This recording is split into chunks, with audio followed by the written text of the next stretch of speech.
Bonjour à tous, merci d'être présents pour ce webinaire de culture scientifique. Quelques détails techniques. Ces séminaires sont enregistrés, ils sont diffusés sur la chaîne YouTube de l'Observatoire de Paris, pas immédiatement après la séance, mais un petit peu après, donc vous avez le loisir de revoir les séances précédentes. Pour les questions-réponses, de préférence, utilisez le formulaire questions-réponses que vous avez en bas, c'est à côté des sondages et chat, plutôt que le chat. Ça nous permet de ne pas rater les questions que vous poseriez. Donc moi, je reprendrai les questions pour les poser à Anne-Marie et Anne-Marie répondra directement. Alors aujourd'hui, nous avons le plaisir d'accueillir Anne-Marie Lagrange, spécialiste des exoplanètes. Elle est directrice de recherche CNRS, académicienne et à l'Observatoire de Paris depuis à peu près 1 an. Et donc, elle va nous parler, bien évidemment, des exoplanètes, faire le point un peu sur la situation aujourd'hui. Anne-Marie, je vous laisse la parole. Merci. Je vais partager mon écran.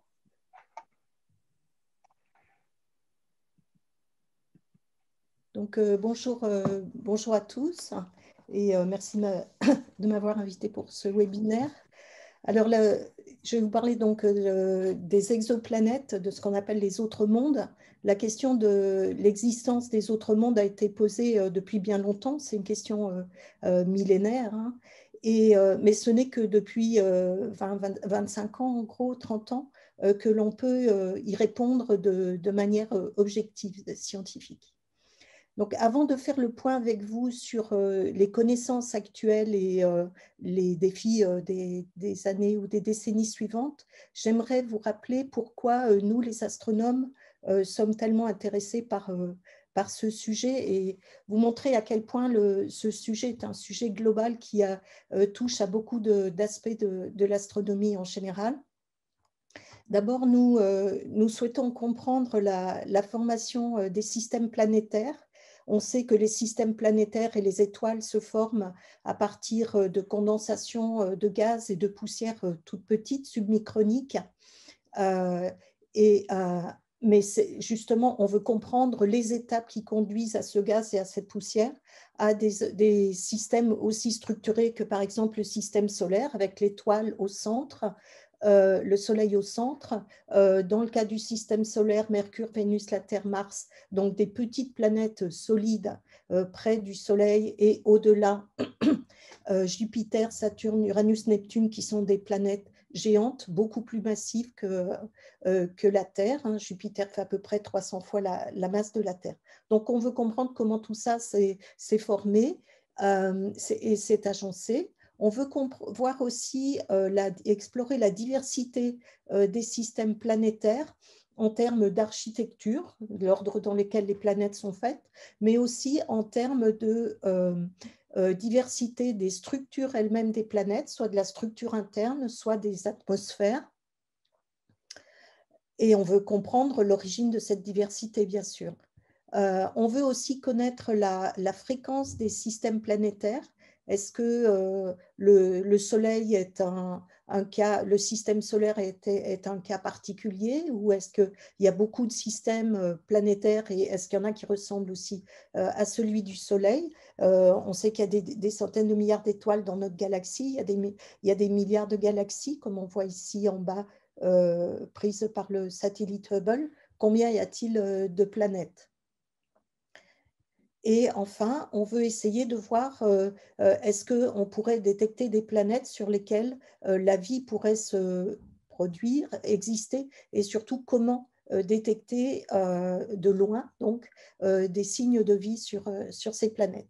Donc, vous voyez, ça fait énormément de questions qui font appel à plein de domaines de l'astronomie, évidemment l'étude du milieu interstellaire, l'étude du système solaire avec le Soleil en tant qu'étoile, les planètes du système solaire, les comètes, etc., et les étoiles en général. Ça fait aussi appel à des talents et des approches très, très variées, en particulier l'instrumentation et l'observation qui jouent un rôle très, très important pour l'étude des exoplanètes et la modélisation évidemment également.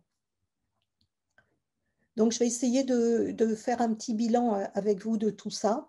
Alors, en fait, très tôt, les astronomes ont compris que ce serait très difficile de voir directement des exoplanètes. On reviendra dessus, sur ce point tout à l'heure.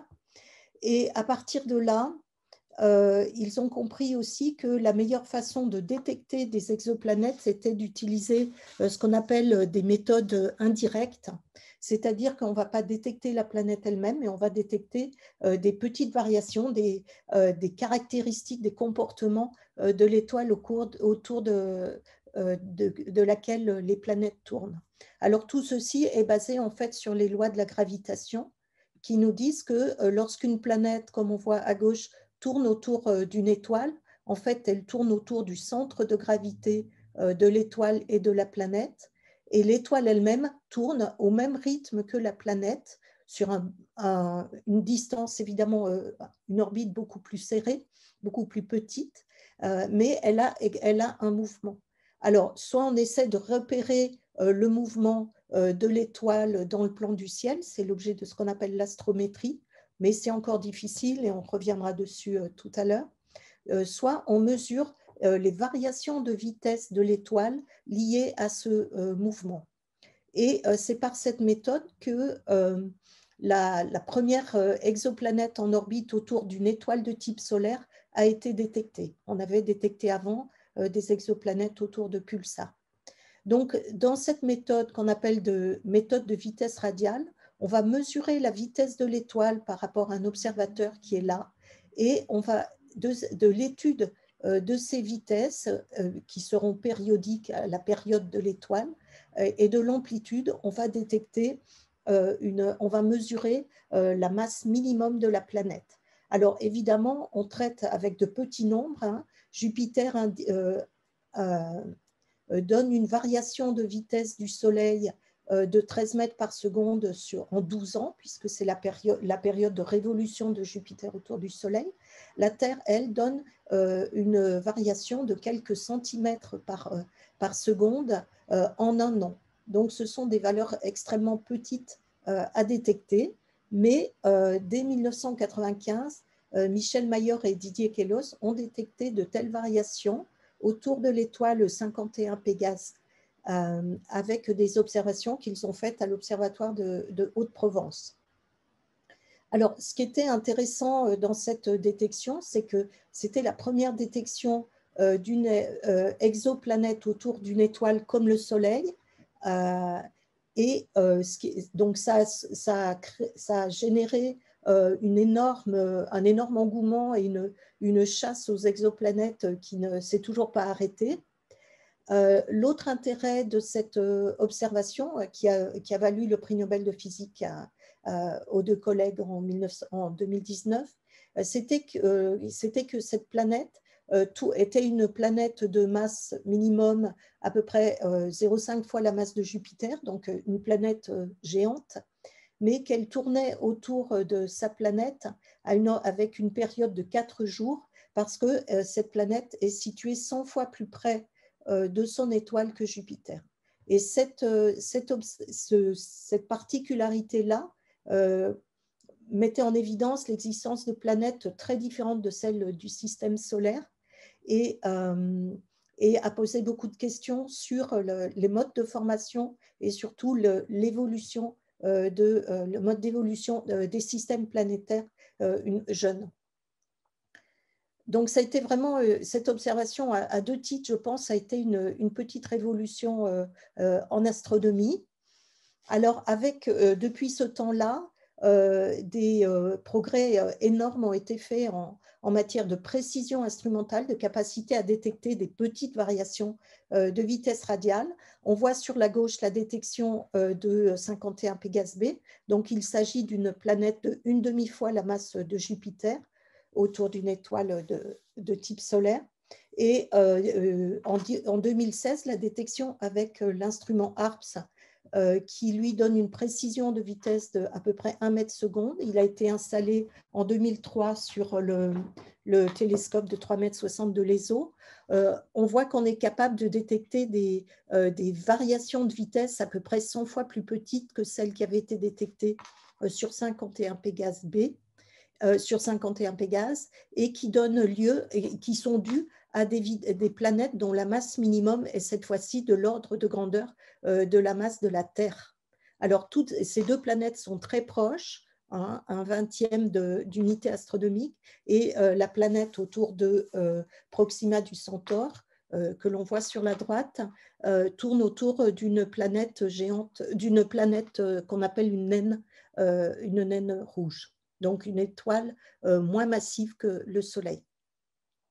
Alors, la planète Proxima du Centaure B, puisqu'on appelle petit b la première planète détectée autour d'une étoile, ensuite petit c, petit d, etc., a été confirmée récemment grâce à l'instrument Espresso, qui est un spectrographe de nouvelle génération, encore plus précis que l'instrument HARPS.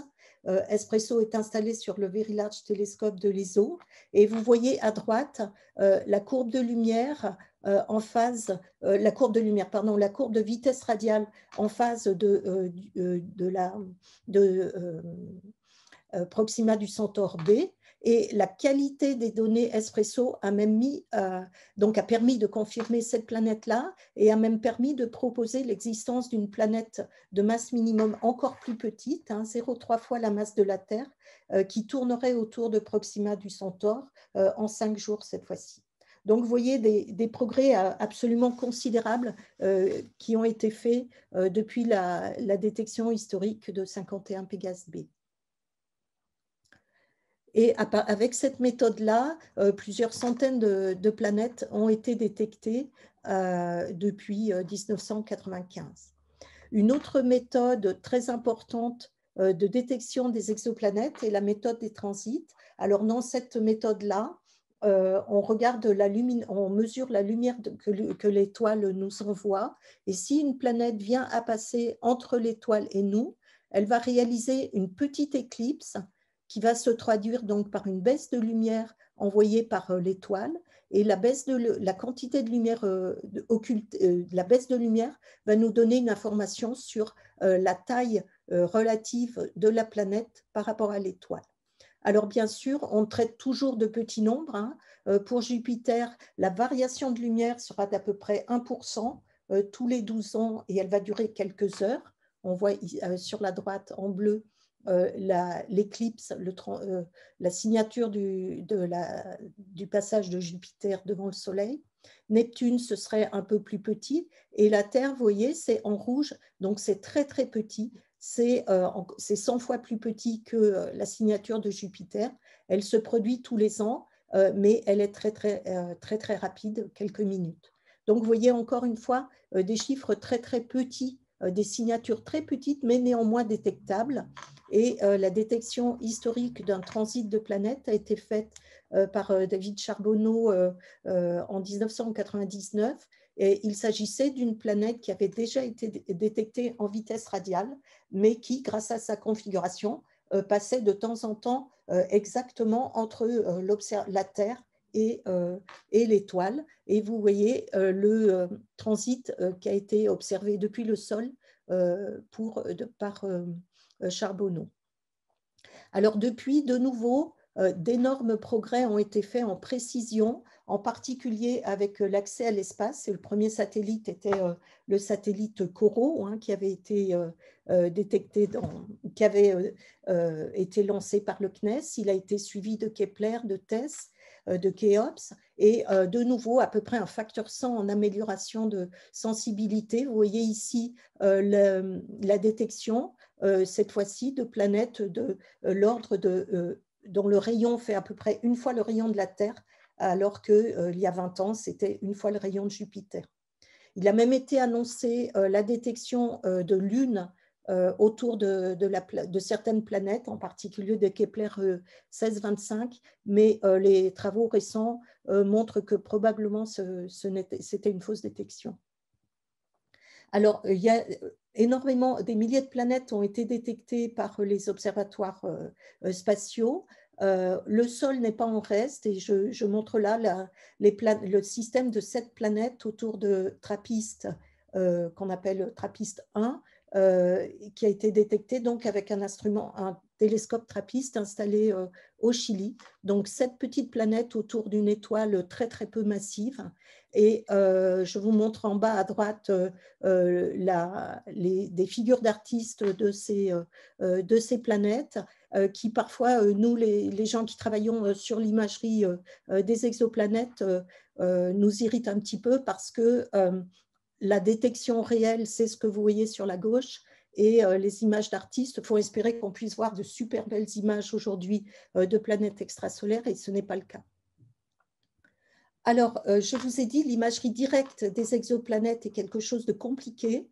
Pourquoi? Parce que les planètes tournent autour de leur étoile. Quand on les regarde depuis loin dans le ciel, elles sont très très proches. La planète et l'étoile, les planètes et l'étoile sont très très proches. C'est à peu près la taille pour la Terre d'un ballon de basket vu à 500 km si le système solaire était vu de la banlieue depuis une autre étoile. Et les planètes, Jupiter, la Terre, sont beaucoup moins brillantes que le Soleil. Donc, on a un double problème, un problème de résolution spatiale, de résolution angulaire, un problème de contraste et en fait un triple problème, parce que quand on observe depuis le sol, les rayons lumineux sont perturbés à la traversée de l'atmosphère de la Terre et rendent les images des étoiles très très floues. Alors ce flou qui a été abondamment étudié et décrit, en particulier par Pierre Léna, a conduit les astronomes sous justement sous les idées développées par Pierre Léna, de corriger des perturbations atmosphériques avec des systèmes qu'on appelle des systèmes adaptatifs, d'optique adaptative, qui vont corriger en temps réel donc les perturbations et restituer une image aussi belle que possible, aussi proche de ce qu'on appelle la limite de diffraction. Et vous avez là une illustration par la tâche que vous voyez là est une étoile qui a été observée depuis le Chili avec l'instrument Sphère équipé d'une super optique adaptative qu'on appelle extrême optique adaptative. Donc là, vous voyez l'image de l'étoile avant la correction et vous voyez maintenant, après correction par le système d'optique adaptative, la même image à la même échelle de l'étoile. Donc on voit la limite de résolution du télescope, plein d'anneaux d'Airy. L'essentiel de la lumière de l'étoile a été concentré au cœur de l'image, ce qui fait qu'on peut voir des détails maintenant beaucoup plus faibles à côté de l'étoile. On obtient un contraste ici de 1 millier à 0,5 unité arc seconde de l'étoile, qui est donc en gros les régions où on va pouvoir observer, peut-être détecter des planètes. Ça ne suffit pas, ce contraste de 1000. Il faut ajouter en plus des coronographes qui sont des systèmes qui ont été beaucoup développés au LESIA, qui vont atténuer, qui vont cacher la lumière de l'étoile pour augmenter le contraste, ici d'un facteur à peu près 10 dans le cas de Sphère. Et ça ne suffit toujours pas, il faut encore augmenter le contraste par des techniques de post-processing des données, gagner encore un facteur 100 pour avoir une chance de pouvoir observer directement des planètes. Alors en fait, les premières images d'exoplanètes ont été faites avec l'instrument NACO, qui avait été développé par le LESIA, l'ONERA et l'Observatoire de Grenoble dans les années 2000. Vous voyez le petit point rouge sur la gauche autour d'une étoile dont le noyau dont le cœur est caché par un masque coronographique. Il s'agit là d'une étoile super Jupiter, 13 masses de Jupiter, qui est en orbite très très loin, à 260 unités astronomiques de son étoile, donc bien au-delà des planètes du système solaire que l'on connaît. Alors, cet instrument Sphère, NACO nous a poussé à proposer un nouvel instrument à l'ESO, Sphère, qui maintenant équipe le Very Large Telescope de l'ESO. avec NACO, donc avec l'ancienne technologie, hein, la deuxième génération en fait d'optique adaptative, d'imageurs équipés d'optique adaptative. Nous avons pu aussi dans les années 2000 détecter une planète que vous voyez sur la droite autour de l'étoile Beta Pictoris, et cette planète est assez unique parce que nous avions prédit son existence 10 ans avant avec David Mouillet, Jean-Charles Auchereau, John Papaloïsou, et on a pu la détecter donc 10 ans après. Elle est très proche de son étoile, donc elle nous permet de la suivre dans son orbite. Elle est à peu près à la distance de Saturne par rapport au Soleil. Et là, vous allez voir, nous allons plonger dans le système autour de Beta Pictoris avec un très beau disque de poussière autour. Et nous allons voir la détection de la planète et le suivi que nous en avons fait avec NACO d'abord, et ensuite avec l'instrument sphère qui nous a permis d'avoir des données d'excellente qualité. Nous avons vu la planète finalement passer derrière l'étoile, revenir, passer devant l'étoile et être cachée, et la retrouver après. Et maintenant, nous allons être bientôt capables de faire tout un tour de l'étoile avec Beta Pictoris B, ce qui est absolument unique pour l'instant. Nous avons détecté aussi une autre planète en vitesse radiale autour de Beta Pictoris, qu'on appelle donc Beta Pictoris C. Elle est plus proche de son étoile à 3 unités astronomiques. Elle fait à peu près 9 fois la masse de Jupiter, alors que Beta Pic B fait entre 9 et 13 masses de Jupiter. Et ce qui est assez étonnant, c'est que bon, c'était très difficile de la détecter en vitesse radiale, mais les photons de la planète ont aussi été détectés avec l'instrument Gravity, sur l'interféromètre du Very Large Telescope. Et c'est un travail qui a été fait par Sylvestre Lacour, Mathias Novak, etc. Et même un premier spectre de la planète a pu être obtenu l'an dernier. Un système que j'adore montrer, qui est une planète qu'on a détectée il y a 3 ans maintenant avec l'instrument sphère.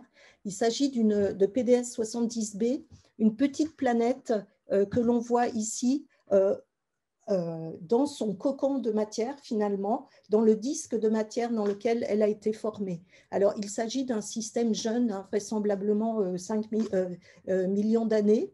Et vous voyez, et ce système est très intéressant, cette image est très intéressante parce qu'elle conforte vraiment les scénarios de formation des planètes dans lesquelles la planète se forme au sein d'un disque hein, qui est issu de la fameuse nébuleuse primitive, la nébuleuse de Laplace. Et ce disque, une fois aplati, va pouvoir former des planètes qui vont creuser leurs sillons, vont faire des sillons ou parfois des trous. Et c'est exactement ce que l'on voit ici, la planète ayant creusé son sillon finalement autour de l'étoile dans le disque. Alors, cette observation, donc la planète PDS 70b fait à peu près entre 5 et 10 fois la masse de Jupiter. Elle est en séparation projetée à 25 unités astronomiques.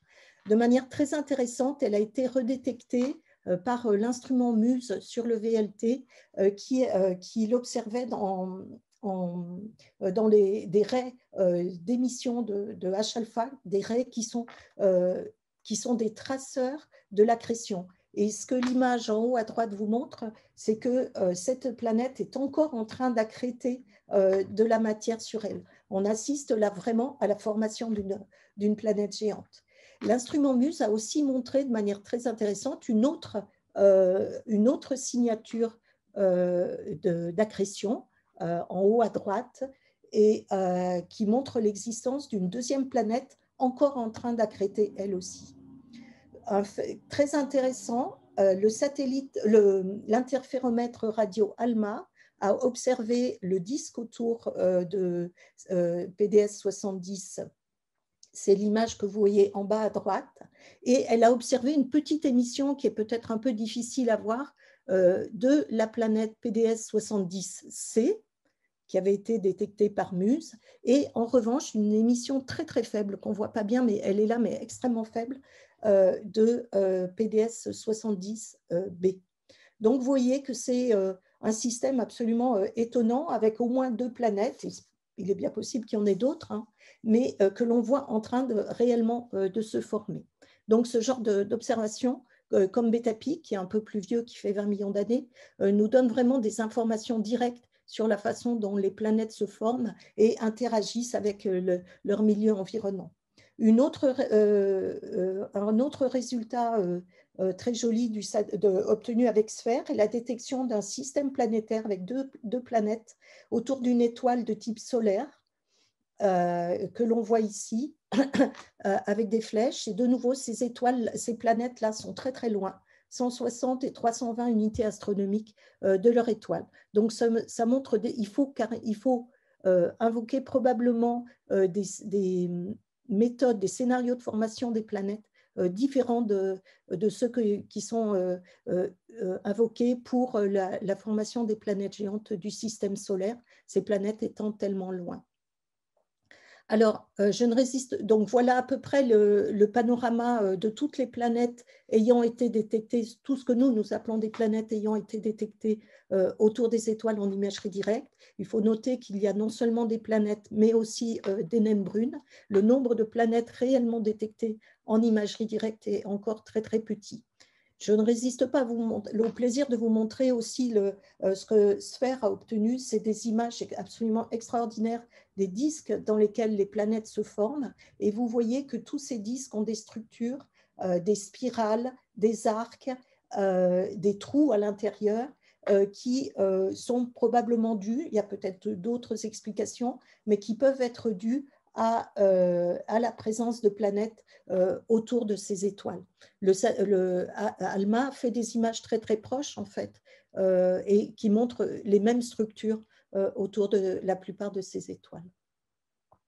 Alors, qu'est-ce que nous savons aujourd'hui? À peu près près de 5000 exoplanètes ont été détectées, 700 systèmes multiples. On sait que 5 à 10% des étoiles ont des géantes, mais il y en a probablement plus. Je reviendrai après dessus. À peu près, peut-être une étoile chaque étoile a à peu près une planète de type tellurique. Ce qui est très important, c'est qu'on a mis en évidence des planètes qui n'existent pas dans le système solaire, qui n'ont pas de contrepartie dans le système solaire. Ce sont les Jupiters chauds, comme 51 Pégase b. Ce sont les super-terres, c'est-à-dire des planètes de masse entre 1 et 10 fois la masse de la Terre, qui n'existent pas de nouveau dans le système solaire, et les géantes massives que l'on voit en imagerie, qui n'existent pas non plus dans le système solaire. Alors, les architectures des systèmes sont extrêmement diverses. Comme on voit ici, c'est un montage qui a été fait à partir des détections du satellite Kepler, avec ici un millier, je pense, de systèmes exoplanétaires différents, avec des structures très différentes. Quand on couple les vitesses radiales et l'imagerie, on peut arriver à mesurer la densité des planètes et à partir de cette densité, arriver à avoir une idée, à partir du rayon de la masse et de la densité, avoir une idée de l'intérieur des déjà de savoir bien sûr si elles sont géantes ou pas, mais aussi avoir une idée de la structure de leur intérieur. Et là, de nouveau, les observations montrent une grande variété en termes de structure interne des exoplanètes.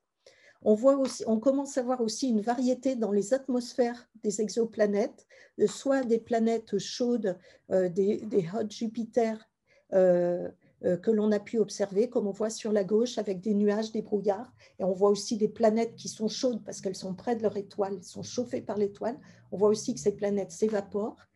On a aussi recueilli pas mal de spectres maintenant des géantes lointaines qu'on détecte en imagerie. Vous avez des exemples sur la droite et avec la détection maintenant de monoxyde de carbone, d'eau, de méthane, de poussière, de nuages de poussière autour de ces étoiles.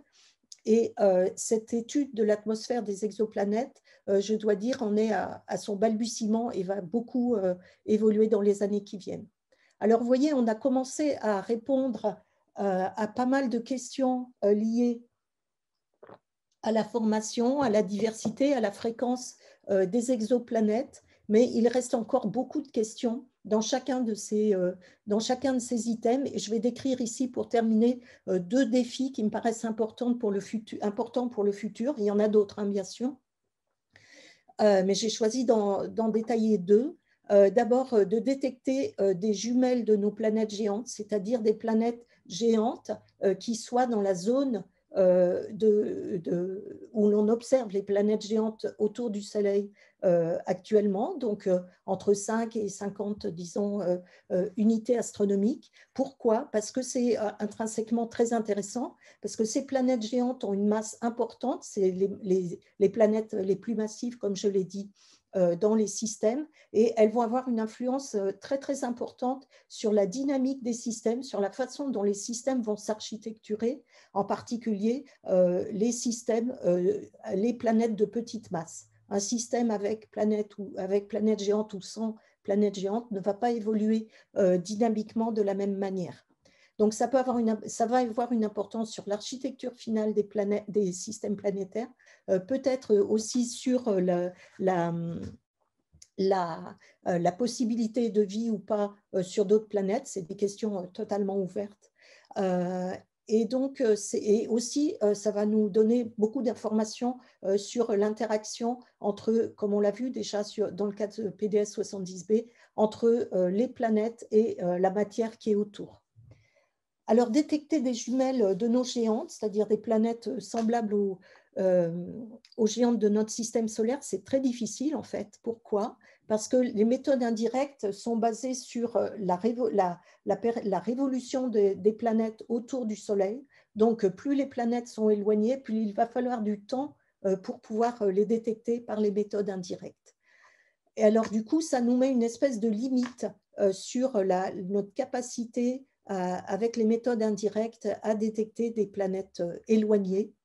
Et en pratique, aujourd'hui, la méthode des vitesses radiales a permis de détecter quelques planètes au-delà de 4 unités astronomiques, mais guère plus loin.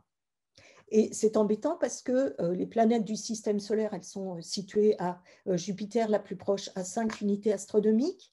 Et les modèles de formation des planètes géantes nous disent que les planètes géantes se forment vraisemblablement au-delà de ce qu'on appelle les lignes de glace et qui sont au-delà de 3, 4, 5 unités astronomiques, justement.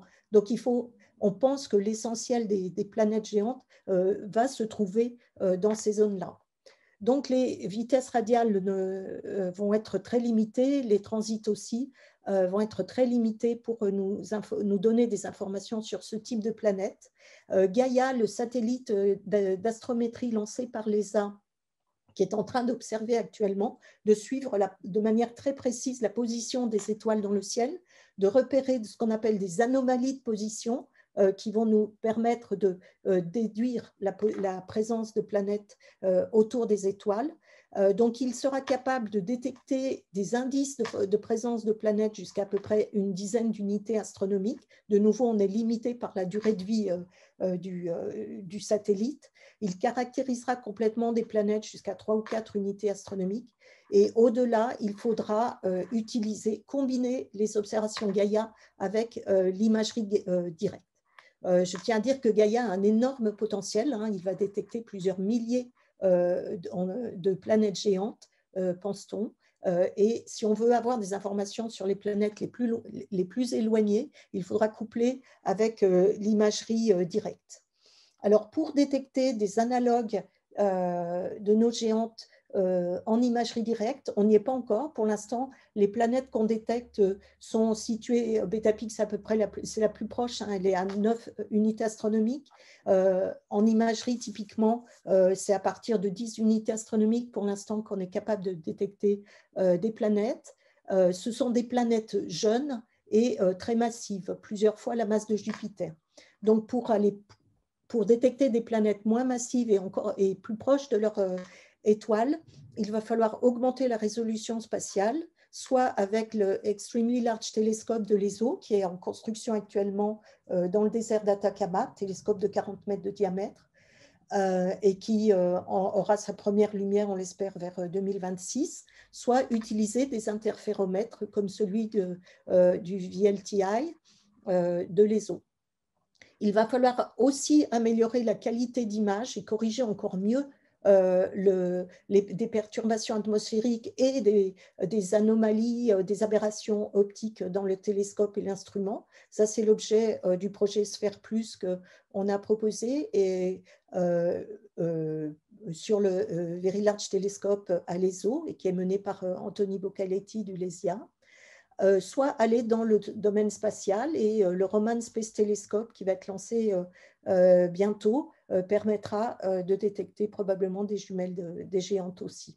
Il faut aussi augmenter, en fait, il faut être meilleur partout en qualité d'image. Il faut améliorer la soustraction du halo stellaire et il y a beaucoup de recherche-développement fait sur les coronographes et il faut améliorer aussi beaucoup le traitement des données obtenues. On peut aussi coupler avec la spectroscopie, ce qui sera très intéressant. Peut-être j'aurai le temps d'en parler après. Le deuxième défi et le dernier dont je voulais parler, c'était de détecter des jumelles de la Terre. Ce qu'on appelle des jumelles de la Terre, c'est des planètes solides, entre 1 et 5 fois, disons, la masse de la Terre, en orbite autour des étoiles de type solaire et situées dans leur zone habitable. La zone habitable, qu'est-ce que c'est? C'est la zone dans laquelle l'eau est a priori sous forme liquide.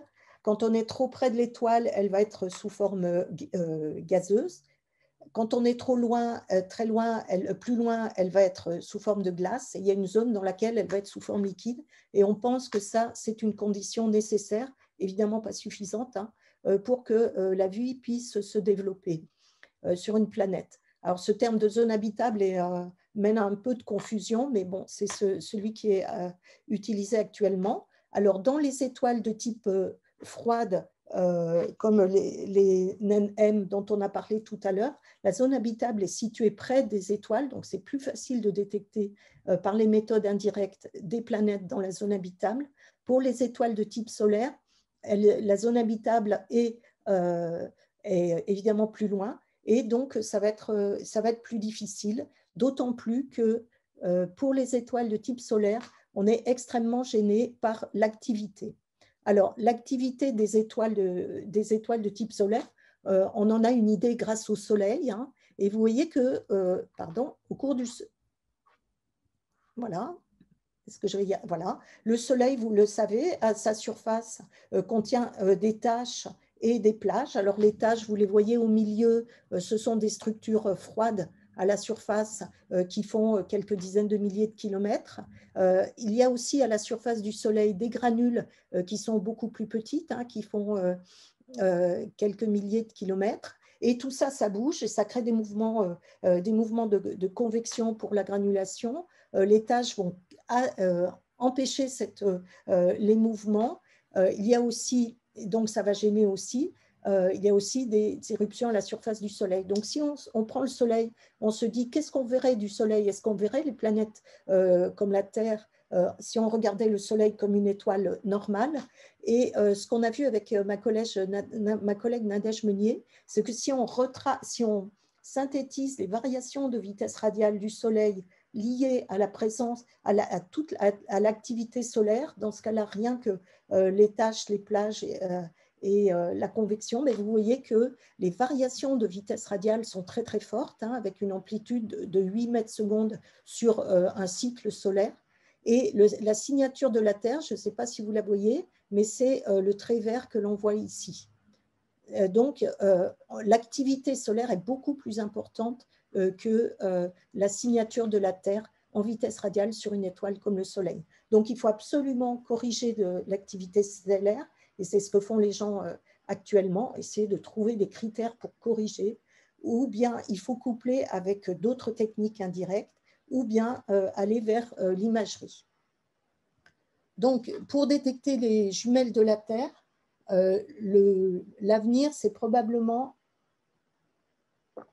de détecter ces jumelles de la Terre par des transits, si c'est possible, avec le satellite Plateau qui va être lancé par l'ESA en 2025, va détecter de très nombreux transits, hein, il est fait pour ça, et de suivre ces planètes qui auront été détectées, dont on connaîtra le rayon et la période, de les suivre ensuite avec des instruments comme l'instrument Espresso sur le VLT pour déterminer la masse de ces planètes. Une autre méthode, bien sûr, c'est l'imagerie directe. Et l'ESO donc construit l'Extremely Large Telescope avec la perspective d'installer un jour l'instrument PCS, pas avant 2030, hein, sur un instrument qui serait l'analogue de sphère, disons, sur le LT et qui permettrait de faire de l'image de super-Terre jusque peut-être dans la zone habitable des étoiles de type solaire. Après, ce qu'on veut faire aussi, évidemment, c'est caractériser les atmosphères de ces exoplanètes. On retombe toujours sur, au sol, le VLT et l'Extremely Large Telescope, le LT. Dans le spatial, une véritable révolution, je pense, dans la caractérisation des exoplanètes va avoir lieu avec JWST. Ça sera, je pense, son apport principal à l'étude des exoplanètes. C'est de la capacité de faire de la spectroscopie de très haute précision sur les exoplanètes. Et bien sûr, le satellite Ariel de l'ESA qui sera lancé en 2028, qui sera lui aussi entièrement dédié à la caractérisation des atmosphères des planètes géantes depuis les géantes jusqu'aux super-Terres. Et je vais m'arrêter sur deux projets qui sont actuellement en cours d'étude, qui seront vraiment les portes, qui vont, s'ils arrivent un jour, hein, s'ils sont décidés, financés et lancés, au-delà de 2030 probablement, l'un des deux sera peut-être choisi. Donc il s'agit de l'UVOIR ou de ABEX, qui sont des télescopes avec des stratégies différentes, mais qui ont pour objectif de détecter, de faire des spectres, de détecter et de faire des spectres d'exoplanètes jumelles de la Terre à l'horizon donc de 2030 plus. Voilà, alors ils sont aujourd'hui en cours d'étude, on ne sait pas s'ils arriveront, enfin quand est-ce qu'ils seront lancés, lequel sera lancé, ce sont des stratégies différentes, mais ce sont des projets très prometteurs dans la perspective de trouver peut-être un jour des signatures de vie sur d'autres planètes analogues à la Terre. Donc voilà, je vais m'arrêter là, j'ai été un peu longue, je vous remercie. Merci beaucoup Anne-Marie pour toutes ces explications et ces perspectives passionnantes. Il y a plusieurs questions de Fabrice. Déjà une question sur les détections par transit. Quel est le pourcentage finalement de systèmes solaires dans lesquels on peut espérer avoir des transits de planètes détectables depuis notre position? Alors, la probabilité est faible, hein, parce qu'il faut être tout près. Donc, il n'y a pas une réponse unique parce que ça va dépendre de la distance de la planète à l'étoile, mais c'est de l'ordre du %, je crois, ou quelque chose comme ça. D'accord, donc c'est très peu finalement. C'est petit, mais c'est ce qui fait que c'est pour ça que pour détecter des transits, en fait, il faut observer des grands champs d'étoiles. C'est ce qu'on fait Corot, Kepler, TESS. Il faut observer beaucoup d'étoiles pendant longtemps pour avoir pour avoir statistiquement une chance d'avoir des systèmes dans la bonne configuration. Et c'est ce que va faire Plateau, spécialement. C'est ce que fera Plateau aussi, oui. Ouais. Alors, il y avait toujours une question de Fabrice sur les différences d'éloignement des planètes massives. Est-ce que ça peut s'expliquer avec l'âge du système, hein, l'âge de formation des planètes? Pas tant, non. Non, les planètes éloignées, on pense qu'il y a deux possibilités. Soit elles se sont formées comme les planètes du système solaire, c'est-à-dire par accrétion de gaz sur un noyau rocheux qui fait une dizaine de fois la masse de la Terre. Et après, pour des raisons quelconques, elles auraient été éjectées suite à l'interaction gravitationnelle avec d'autres objets. Soit elles ont été formées par un autre mécanisme qui est l'effondrement gravitationnel finalement du disque lui-même sans passer par la phase d'accrétion.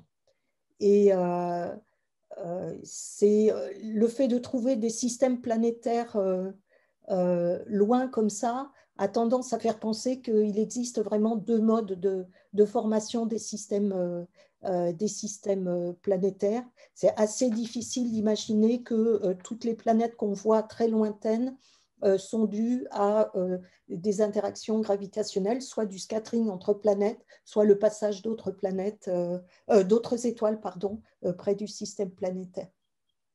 Surtout quand on a des systèmes structurés, quoi. Une question de Fabrice sur l'imagerie directe.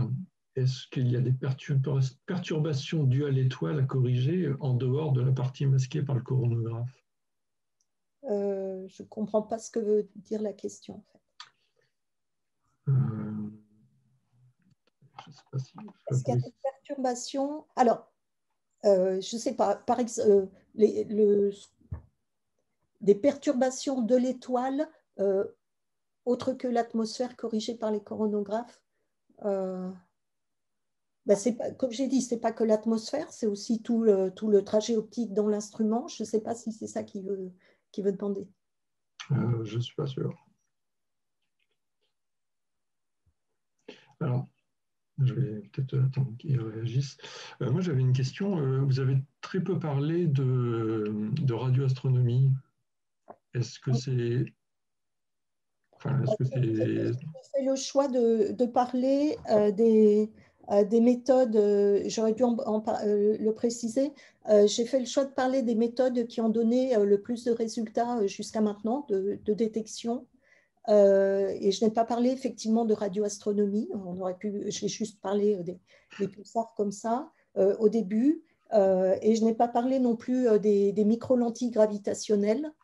Les micro-lentilles, c'est parce que on détecte les planètes et ça donne des informations statistiques très intéressantes, mais on ne peut pas les suivre après, donc on ne peut pas étudier les planètes individuellement. Mais j'aurais pu effectivement... Enfin, la radioastronomie, c'est quelque chose qui pour l'instant n'a pas donné beaucoup de résultats de détection de planètes, mais qui en donnera certainement dans les années qui viennent. Ouais, avec les nouveaux radiotélescopes. Ouais. Dans le chat, justement, il y a une réponse de la station de radioastronomie, je ne sais pas qui est derrière, mais que justement, ça commence. Quoi. Voilà, on en est au début. Hein.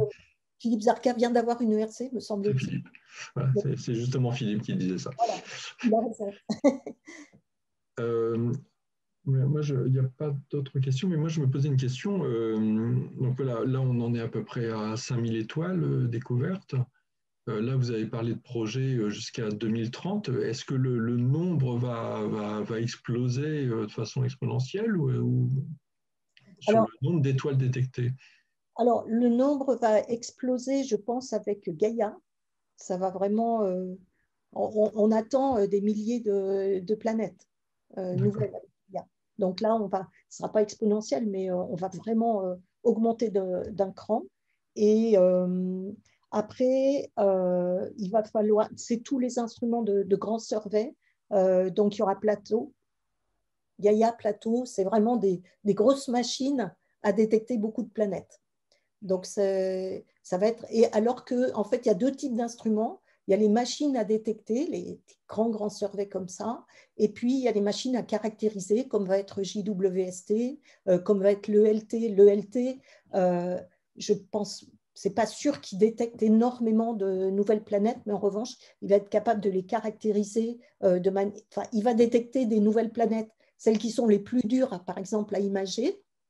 Mais ça ne va peut-être pas augmenter d'un facteur énorme le nombre de planètes détectées, mais en revanche, l'étude de ces planètes sera absolument fondamentale. Et là, vous avez parlé donc de planètes, enfin de systèmes très différents du nôtre, avec des Jupiters chauds, des géantes très éloignées. Est-ce qu'on commence à faire le tour de ces étrangetés, on va dire, ou à partir de... C'est quoi statistiquement? Il faudra 10 000, 100 000 systèmes étudiés pour faire le tour un peu des possibilités? Alors, en matière de diversité, en fait, ce qui est fondamental, c'est d'accéder à des domaines de masse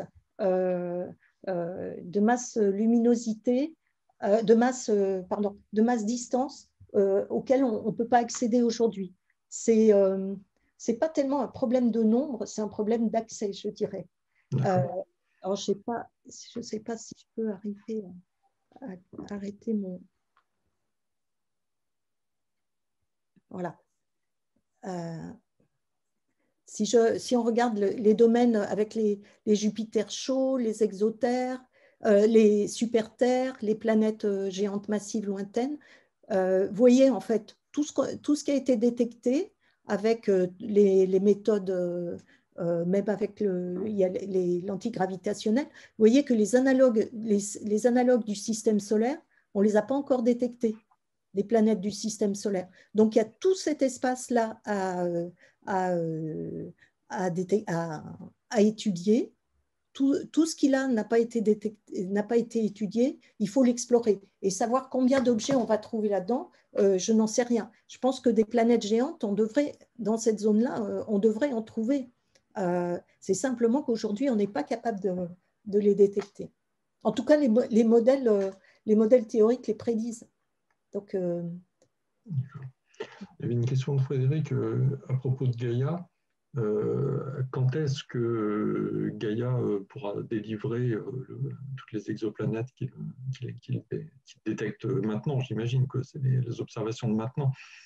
Alors, on les attend avec vraiment une grande impatience. Pour l'instant, on a des informations un peu moyennées sur les observations de Gaïa.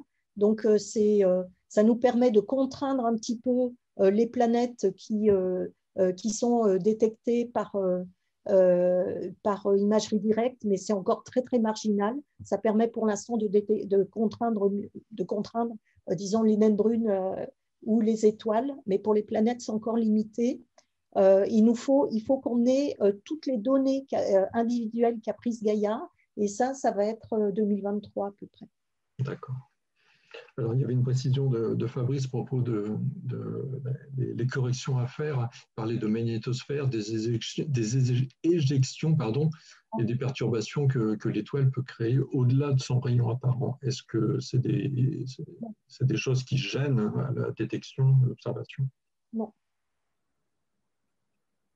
pas actuellement. Bon, il n'y a plus de questions. Est-ce que vous avez quelque chose à rajouter par rapport à ce qui est dit? Non, on a fait le tour. Bon, on va arrêter ce séminaire. Je vous remercie tous. Il y avait une remarque comme quoi Sphère est très productif, en effet. Donc ce séminaire va être enregistré, va être mis en ligne. Le prochain séminaire, c'est le 18 mai, à la même heure, 11 h. Ça sera Ciritas qui parlera de l'univers profond des volets en radio basse fréquence. Et donc, je vous donne un rendez-vous pour le 18 mai. Merci Anne-Marie, merci à tous les participants. Merci. Au revoir. Au revoir.